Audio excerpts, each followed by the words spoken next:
बिस्मिल्लाहिर्रहमानिर्रहीम। अस्सलाम वालेकुम। आज 1 नवंबर है और दिन है जुमे का। जुमा एक बार फिर शरीफ ख़ानदान पर बहुत भारी साबित हुआ है। आज कुछ ऐसे अदलिया से ऐसी खबरें आई हैं, ऐसी डेवलपमेंट्स हुई हैं जिसके बाद एक तहलका बरपा है और हुकूमती सफ़ों में खलबली है, बहुत परेशानी है कि आखिर हो क्या रहा है।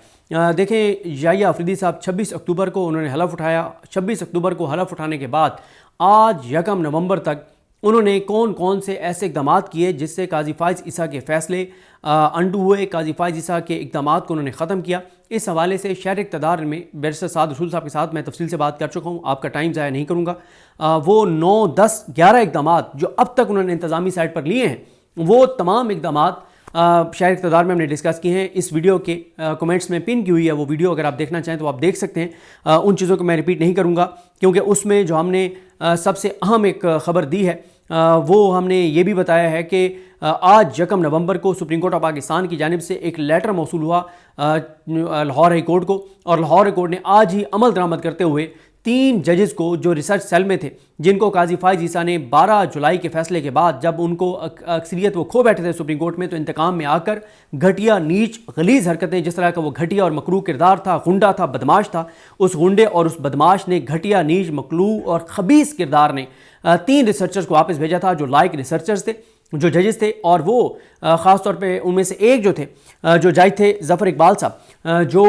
मंसूर अली शाह साहब के साथ काम कर रहे थे, और उसके बाद उनको जब वापस भेजा गया तो वो इस वक्त ये यानी आज की डेवलपमेंट से पहले वो सिविल जज के तौर पर, सीनियर सिविल जज के तौर पर काम कर रहे थे सियालकोट में। हसन रियाज साहब ये सिविल जज रावलपिंडी के तौर पर काम कर रहे थे, और वकास अली मज़हर साहब ये सिविल जज कलर सईदा में थे। और इन तीनों को काजी फ़ाइज़ ईसा ने जो है वो वापस भेज दिया था लाहौर हाई कोर्ट के पास, और लाहौर हाई कोर्ट ने फिर इनको मुख्तलिफ जगह पर अपॉइंट कर दिया। आज लेटर गया याहिया अफरीदी साहब की जानिब से सुप्रीम कोर्ट की जानिब से, और आज इन तीनों रिसर्चर्स की सर्विसेज जो हैं वो सुप्रीम कोर्ट के सुपुर्द कर दी गई हैं। तो ये 3 रिसर्चर्स वापस आ गए हैं। टोटल 11 इक़दाम काजी फ़ाइज़ ईसा के जो हैं वो अंडू हो चुके हैं इंतजामी साइड के। वो बैरिस्टर साद रसूल साहब के साथ मैं डिटेल में डिस्कस कर चुका हूँ। अब आ जाए उस खबर पर जिस खबर ने आज जो है वो भौचाल बर्पा कर दिया, जिस खबर ने एक तूफान बर्पा कर दिया है, जिस खबर ने आज हुकूमत के रोंगटे खड़े कर दिए हैं। और वो खबर क्रेडिट जाता है हमारे दोस्त वसीम मलिक को। FCR प्रोग्राम मरियम नवाज़ खान साहबा और वसीम मलिक साहब जो प्रोग्राम करते हैं, उसमें उन्होंने आज ये खबर दी। और बददियानती की इंतहा देखिए, बददियानती की इंतहा देखिए कि बड़े बड़े चैनल्स वो खबर उनके रिपोर्टर्स दे रहे हैं। और चलें ठीक है, मैं ये बात मानता हूँ कि जब आप चैनल पे खबर देते हैं तो आप क्रेडिट नहीं देते कि खबर किसकी है, लेकिन सोशल मीडिया पे तो एक्नॉलेज कीजिए कि ये खबर किसने दी थी। मेरी ये किसी से मेरा नज़रियाती इख्तलाफ हो सकता है, पॉइंट ऑफ व्यू का इख्तलाफ हो सकता है, लेकिन मैं जब भी किसी का क्रेडिट होता है तो मैं उसको देता हूँ। और कई बार आपने देखा होगा कि मैं ट्विटर के ऊपर बहुत सारी चीज़ें रीट्वीट कर रहा होता हूँ, खुद ट्वीट नहीं कर रहा होता। क्यों? मैं ये समझता हूँ कि जिसने जो चीज़ पहले लगा दी है उसी को रीट्वीट कर दो भाई, क्यों उसको डाउनलोड करके खुद लगानी है और अपना क्रेडिट लेना है। जिसकी मेहनत है उसको उसका क्रेडिट ड्यू मिलना चाहिए। तो ये वसीम मलिक की वो खबर है जिसने एक तहलका बर्पा कर दिया है, और वो खबर ये है कि जिस दिन याहिया अफरीदी साहब ने हलफ उठाया है, पहले दिन ही उन्होंने इस्लामाबाद हाई कोर्ट के 6 अजीम जजेस को, जो अपने हलफ से वफा करने वाले हैं, उन जजेस को घर पे बुलाया और उनसे मुलाकात की। और उस मुलाकात में chief justice Islamabad high court justice Aamir Farooq नहीं थे। अब इसके पीछे वजह क्या हो सकती है? कुछ चीज़ें तो जाहिर है वसीम मलिक और मरियम नवाज़ खान साहब ने बताई हैं अपने ब्लॉग में, अपने उस प्रोग्राम में FCR में, लेकिन कुछ चीज़ें मैं आपके सामने रखूंगा। देखें, पहले तो ये देख लें कि 6 जजेस कौन हैं। इसमें इन 6 जजेस में जो मोहसिन अख्तर कियानी साहब हैं, तारिक महमूद जहांगीरी साहब हैं,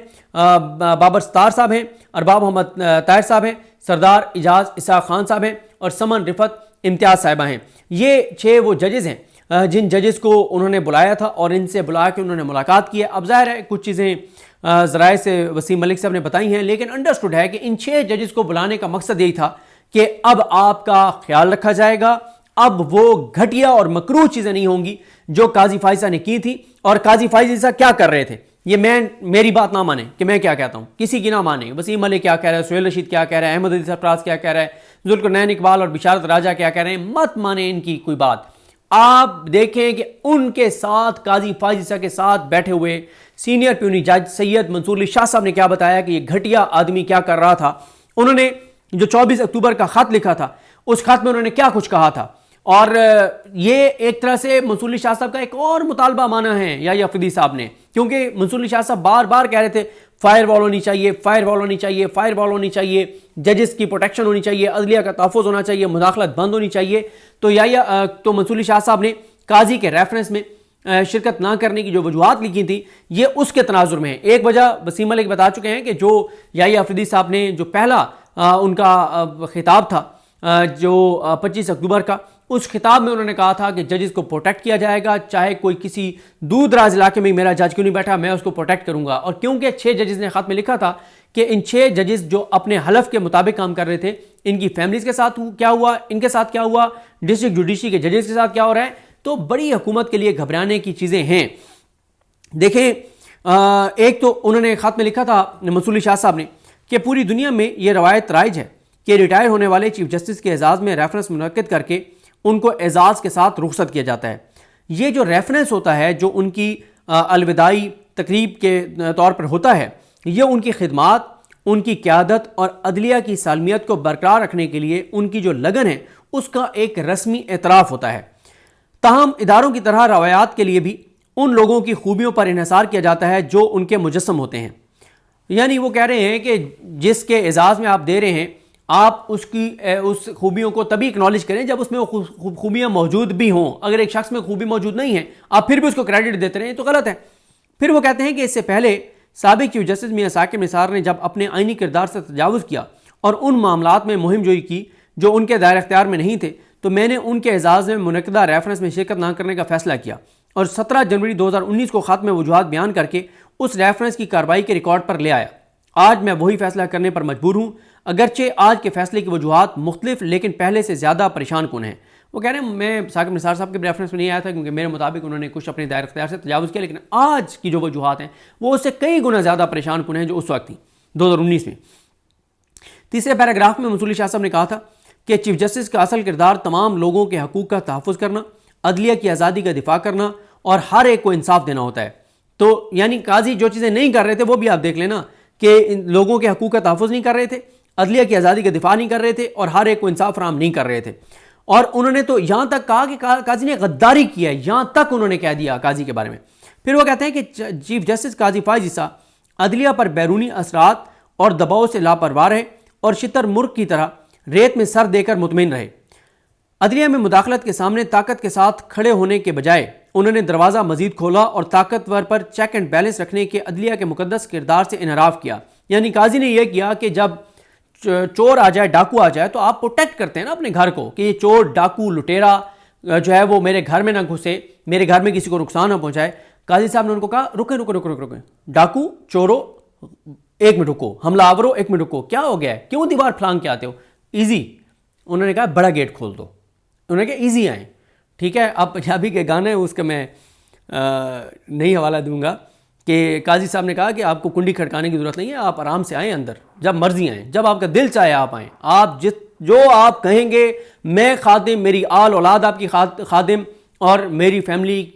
की एक और मेंबर भी आपको पता है कि आपके साथ कितने राब्ते में हैं, तो मैं तो पूरे ख़ानदान समेत आपका ताबेदार हूँ। और पूरा अब क्योंकि मैं बैठा हूँ, आपका भाई बैठा है, ये गुंडा और बदमाश बैठा है, तो इस गुंडे और बदमाश की तमाम अदालतें आपके सुपुर्द हैं, जिससे जो काम लेना लो, जिस जज के बहनोई को उठाना उठाओ, किसी के बाप को उठाना उठाओ, किसी की फैमिली की कोई जाली तस्वीरें जारी करनी है करो, किसी के फैमिली के डॉक्यूमेंट जारी करने करो, जो तुम्हारा दिल चाहे मन मर्जी करो, खुल के खेलो। ये मुल्क तुम्हारा है, ये अदालतें तुम्हारी हैं, मैं तुम्हारा खादिम और नौकर बैठा हूँ, मैं गुंडा और बदमाश बैठा हूँ, जो तुमने करना है करो, मैं तुम्हारे साथ हूँ। और ऐसी की तैसी अगर आइन आपको कुछ कह सके या इस मुल्क का कानून आपको कुछ कह सके, आप छोड़ दें सारी बातें। और ये शहबाज शरीफ से भी आगे चले गए, काजी फायज़ शहबाज शरीफ से भी आगे चले गए। उसके बाद वो कहते हैं कि उन्होंने दरवाज़ा मजीद खोला और ताकतवर पर चेक एंड बैलेंस रखने की जो अदलिया का मुकद्दस किरदार है कि ताकतवर पर चेक एंड बैलेंस रखना होता है, उससे इनराफ किया। अदलिया का दिफा करने में ना तो उन्होंने जुर्रत और ना ही इखलाकी कुव्वत का मुजाहरा किया, बल्कि कानून की हुक्मरानी के इंतहाई बुनियाद पर समझौता करके उन लोगों का साथ दिया जो अपने फ़ायदे के लिए अदलिया को कमज़ोर कर रहे थे। अदलिया को कमज़ोर करने वालों के साथ रहा। ज़ाहिर है काजी की जो है वो आपको पता ही है कि उसकी क्या मजबूरियाँ थी। ऐसी मतलब अब तो समझ नहीं आती कि कैसी कैसी पता नहीं काजी की चीज़ें उनके पास थी कि काजी जैसा तो मकरूह शख्स पूरी पाकिस्तान की तारीख में नहीं आया, इतना घटिया और बदबूदार किरदार जो एक किरदार इसने अदा किया है। उसके बाद वो कहते हैं कि अदलिया अदालती हमांगी कायम करने के लिए इज्तमाइयत और इज्जत लाजमी अवामिल हैं, लेकिन जस्टिस काजी फाइज ईसा के इक़दामात उन लवाजमात के सरीहन खिलाफ थे।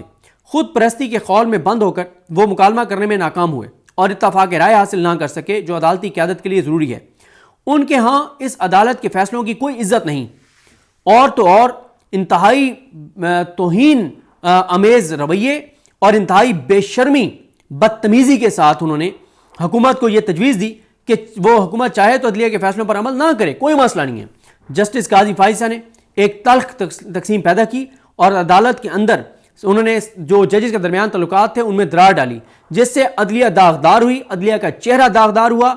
और ये दाग लंबे अरसे तक रहेंगे। उनका दौर कमजरफी, इंतकाम और इंतजामी मामलात में पस्त नुक्ता नज़र रखने के लिए याद रखा जाएगा, जो अज्जो इनकसारी से आरी दौर था। इस दौर को मनाने और रेफरेंस में शामिल होने से यह पैगाम जाएगा कि एक चीफ जस्टिस अपने इदारे से गद्दारी करके, उसकी ताकत ख़त्म करके और कमज़ोरी और कमजरफी का मुजाहरा करके भी इंसाफ के मुअज़्ज़िज़ खादिम के तौर पर याद रखा जा सकता है। ये लगता है खादिम आला से उन्होंने ये जुमला लिया है, खादिम के तौर पर याद रखा जा सकता है। बहुत अफसोस के साथ मुकम्मल, वो कहते हैं, मैं ऐसा नहीं है कि कुछ जज्बात में आके, वो जैसा कहते हैं कि मुकम्मल होश व हवास में मैं ये बात कर रहा हूँ, वो कहते हैं कि मैं जो है इस तरह के चीफ जस्टिस के रेफरेंस में जो है वो मैं शामिल नहीं हो सकता। और ये भी याद रखिए कि जब 5 जजेस उनके रेफरेंस में शरीक नहीं हुए काजी के, जिसमें मंसूर शाह साहब थे, मुनीब अख्तर साहब थे, आयशा मलिक साहिबा थी, अतर मिनल्ला साहब थे और मलिक शहजाद अहमद खान साहब थे, और उससे पिछली रात जो अशाइया थी उसमें ये 5 भी नहीं थे, उसमें शायद वहीद साहब भी नहीं थे, और उसमें मुझे तो हसन नज़र रिजवी साहब और इरफान सादिक खान साहब भी नज़र नहीं आए, शायद वो हों, लेकिन ये 5 तो कन्फर्म है कि जो नहीं थे, और शायद वहीद साहब भी नहीं थे। तो अगले दिन जब ईवान सदर में याहिया अफरीदी साहब की तकरीब वाला बरदारी थी, तो उस दिन एक जज से किसी ने पूछा कि सर आप कल नहीं थे, तो उन्होंने कहा जी वो आपने ख़त तो पढ़ लिया होगा। उन्होंने कहा वो ख़त तो मंसूर शाह साहब कर रहे था। उन्होंने कहा नहीं, वो हम सब के जज्बात की तर्जमानी था वो ख़त। तो यानी सब जजेज ये समझते थे, मतलब पहली बार हुआ है कि किसी जाने वाले चीफ जस्टिस के रेफरेंस में इतनी बड़ी तादाद में जजेस का ना आना, और वो तमाम जजेस अगले दिन जो है वो वहाँ पर मौजूद थे उस तकरीब वाला बरदारी में जो याहिया अफरीदी साहब के लिए थी। अच्छा, उसके अलावा देखें, इसमें मैंने आपको जैसे बताया कि देखें ना कि इस तरह से ये बात मंसूर शाह साहब कह रहे हैं कि शुतुरमुर्ग की तरह रेत में सर दबाए रखा, बेफिक्री दिखाई, बैरूनी दबाव और असरअंदाज होने की कोशिशों से मुतालिक कोई उन्होंने इकदाम नहीं किए, और वो बजाय इसके कि मुदाखलत के सामने एक मजबूत दीवार बन जाते, उन्होंने तमाम दरवाजे खोल दिए और उन्होंने जो ताकतवरों को हदूद क़यूद में रखने का एक जो मुकद्दस जिम्मेदारी है उसको नुकसान किया। उनमें हौसला नहीं था, उनमें हिम्मत नहीं थी, उनमें जुर्रत नहीं थी, और उन्होंने ताकत और कुव्वतों के लिए मैदान खुला छोड़ दिया। उन्होंने अपनी ज़ाती मफाद के लिए अदलिया को जो है कमज़ोर करने वालों का साथ दिया, और कानून की बुनियादों को उन्होंने कमज़ोर कर दिया और खोखला कर दिया। मैं तो ये समझता हूँ कि कानून की नहीं, उन्होंने पाकिस्तान की बुनियादों को कमज़ोर किया, जिस तरह से उन्होंने 8 फरवरी के इंतखाबात में धांधली करवाई और जजेस में तकसीम पैदा की, और उनमें कोई ऐसी सलाहियत नहीं थी जो किसी चीफ जस्टिस में होनी चाहिए, और अदालत की कोई एहतराम नहीं था, फैसलों का बेशरम थे, तौहीन अमेज़ चीज़ें उन्होंने की, और हुकूमत को जिस तरह से उन्होंने की और तकसीम के बीज बोए, तल्लुकात जजेस के ख़िलाफ़ किए, और जिस तरह से मैंने आपको बताया कि उन्होंने कहा कि जो अदलिया के चेहरे पे वो गहरे ज़ख्म लगा कर गए हैं, ये ज़ख्म, ये दाग बहुत अरसे तक जो है वो बरकरार रहेंगे। और बदतरीन आमराना सोच थी, छोटापन था, कमज़र्फ था, घटिया था, मकरूह इंसान था, और बदतरीन उसके दौर में अदलिया में मुदाखलत हुई। तो इसलिए उन्होंने कहा कि ऐसे शख्स के रेफरेंस में शामिल होना, उसके ऐसे दौर को अच्छे अल्फाज में याद रखने से ये पैगाम जा सकता है कि एक चीफ जस्टिस अपने इदारे को धोखा दे सकता है, उसकी कुव्वत को ज़ायल कर सकता है, छोटेपन का मुजाहरा कर सकता है, और उस सब के बावजूद उसको मुअज़्ज़िज़ खिदमतगार के तौर पर याद रखा जाएगा, ये तासुर देना होगा। तो इसीलिए वो कहते हैं कि वो अपने ज़मीर के ख़िलाफ़ इस रेफरेंस में शरीक नहीं हो रहे। अब आप इस चीज़ को देखें, इस सारी सूरत हाल में 6 जजेस को पहले दिन बुलाना याहिया अफरीदी साहब का, अब आप देखें ना कि वो जिस तरह से मैंने आपको अर्ज़ किया कि उसमें मैंने तफसील से बताए हुए शहर इक़्तिदार में साद रसूल साहब के साथ कि क्या क्या उन्होंने किया, अब तक के उनके जितने इक़दाम हैं, तमाम इक़दाम ये बताते हैं कि काजी फाइज़ ईसा ने, याहिया अफरीदी साहब भी समझते हैं कि उस घटिया आदमी था, और उस घटिया आदमी ने गलत इक़दाम किए, इसलिए अंडू कर रहे हैं उनके तमाम इक़दाम को। अभी तक 26 से लेकर आज यकम तक 11 इक़दाम उनके जो हैं उनको बदल चुके हैं याहिया अफरीदी साहब। हुकूमत के लिए यह परेशानी का बायस है, क्योंकि हुकूमत ये जो जज हैं, 6 जज इस्लामाबाद हाई कोर्ट के जो अजीम जज हैं, जो अपने हलफ से वफा करने वाले हैं, इनमें से मोहसिन अख्तर कैनी साहब के खिलाफ कंपेन चलाई, तारिक महमूद जहांगीरी साहब के खिलाफ कंपेन चलाई, बाबर सत्तार साहब के खिलाफ कंपेन चलाई, और इन तीनों जजेस के हवाले से कंटेम्प्ट प्रोसीडिंग्स भी इनिशिएट हुई। यानी तारिक महमूद जहांगीरी साहब के मामले पर तो full court Islamabad high court की जो है वो इस केस को सुन रही है, और उससे पहले बाबर सत्तार साहब के मामले पे भी तौहीन अदालत की कार्रवाई शुरू हुई, और मोहसिन अख्तर कैनी साहब के मामले पे भी तौहीन अदालत की कार्रवाई शुरू हुई। क्योंकि और इसमें जजेस ने कहा था कि इस सब के पीछे हुकूमत नजर आती है, हुकूमती इदारे नजर आते हैं, क्योंकि जो डॉक्यूमेंट्स लीक हुए हैं वो बाबर सत्तार साहब की फैमिली के खास तौर पे, वो तो हुकूमत के पास थे, वो तो रियासती इदारों के पास थे, जो FIA है उनके पास थे, वो तो आम आदमी के पास थे ही नहीं। और फिर जिस तरह से चंद मखसूस अकाउंट्स जिनके बारे में आके सब इदारों ने हाथ खड़े कर दिए, हम नहीं तलाश कर सकते। और मुझे याद है शायद सरदार एजाज शाह खान साहब थे, उन्होंने कहा था कि ये बताएं कि जो इंटेलिजेंस एजेंसीज उनके पास अरबों रुपए के फंड्स हैं, और आप आके कह रहे हैं कि हम पता ही नहीं लगा सकते कि ट्विटर अकाउंट कहां से चल रहा है। उन्होंने कहा कि कल को अगर कोई ट्विटर अकाउंट ऐसी कंपेन चलाएं जिससे खुदा ना खास्ता पाकिस्तान में आग लग जाए, तो इंटेलिजेंस एजेंसियां जिनको पाकिस्तान के तहफ़्फ़ुज़ और दिफा के लिए अरबों रुपए दिए जाते हैं, फंड्स दिए जाते हैं, वो ये कहेंगे कि हाथ पे हाथ रख के कि जी हमें तो पता ही नहीं है कि कौन कहां से ट्विटर अकाउंट चल रहे हैं। और अगर इन ताकतवर इदारों के कायदीन और क़यादत के हवाले से कंपेन चले, तब भी ये कहेंगे कि हम बेबस हैं, हम कुछ नहीं कर सकते। तो इसलिए अदलिया को भी इस सियासत का एक हिस्सा समझिए और बताइए कि इन जजेस के खिलाफ कौन कंपेन कर रहा था। और मियां गुलशन औरंगजेब साहब ने कहा था कि हुकूमत की जो खामोशी है वो ये बताती है कि हुकूमत इनकरेज कर रही है इन तमाम चीज़ों को। तो याहिया अफरीदी साहब का इन 6 जजेस को बुला के मिलना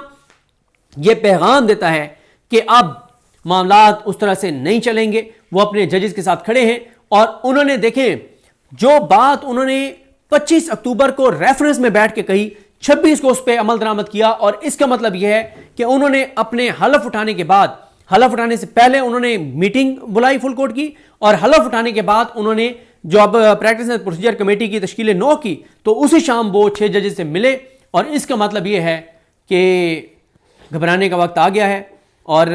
वो नदीम अफजल चंद साहब वाली बात है कि मुख्तियारिया गल वध गई है तो हुकूमत दसदी नहीं पई। लेकिन इनकी शक्लें देख के आपको समझ आएगी और चीज़ें हुकूमत के लिए ठीक नहीं है। अगर याहिया अफरीदी साहब ने अपनी अदलिया के, अपने इदारे के इज़्ज़त, वक़ार, एहतराम, मकाम, मर्तबे को बहाल करने का फैसला कर लिया है, तो ये पाकिस्तान और पाकिस्तानियों के लिए अच्छी खबर है। लेकिन चोरों, डाकुओं, लुटेरों, घुसपैठियों, डकैतों के लिए, कच्चे के डाकुओं के लिए, तमाम पूरे पाकिस्तान के डाकुओं के लिए ये बुरी खबर है। मुझे अपनी दुआ में याद रखिए। अल्लाह करीम हम सब का हामी नासर हो। अल्लाह हाफ़िज़।